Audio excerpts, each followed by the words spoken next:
નમસ્કાર, આપ જોઈ રહ્યા છો જીએસટીવી। હું છું કૃષ્ણા। સમાચારોની શરૂઆત કરીએ તો ગુજરાત સરકાર દ્વારા બુધવારે વહીવટી તંત્રમાં મોટો ફેરફાર કરવામાં આવતા એક ઝાટકે 72 જેટલા આઈએએસની બદલી અને નવી નિમણૂકનો આદેશ જાહેર કરાયો હતો।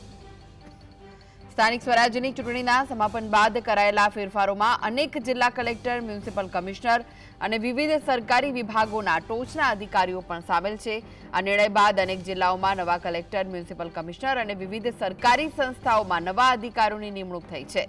સરકારના વ્યાપક ફેરફારને વિકાસલક્ષી પ્રોજેક્ટ અને સ્થાનિક વહીવટને વધુ અસરકારક બનાવવા માટેનું મહત્વપૂર્ણ પગલું માનવામાં આવી રહ્યું છે। અનેક મહત્વના વિભાગોમાં અનુભવી અધિકારીઓને નવી જવાબદારીઓ સોંપવામાં આવી છે। જાહેર કરાયેલા આદેશ અનુસાર જામનગર મ્યુનિસિપલ કોર્પોરેશનના કમિશનર ડીએન મોદીનું ટ્રાન્સફર કરી તેમને ગાંધીનગર વિકાસ કમિશનર તરીકે નિમણૂક કરવામાં આવ્યા છે। અમદાવાદના કલેક્ટર સુજીત કુમારને સ્ટેટ ટેક્સ વિભાગમાં સ્પેશિયલ કમિશનર તરીકે નવી જવાબદારી સોંપાઈ છે। તે જ રીતે સુરત કલેક્ટર ડોક્ટર સૌરભ પારધીને સિવિલ સપ્લાયઝ વિભાગના ડિરેક્ટર તરીકે નિયુક્ત કરાયા છે, જ્યારે ભરૂચના કલેક્ટર ગૌરાંગ મકવાણાને ગુજરાત એનર્જી ડેવલપમેન્ટ એજન્સીના ડિરેક્ટર તરીકે સ્થાન આપવામાં આવ્યું છે।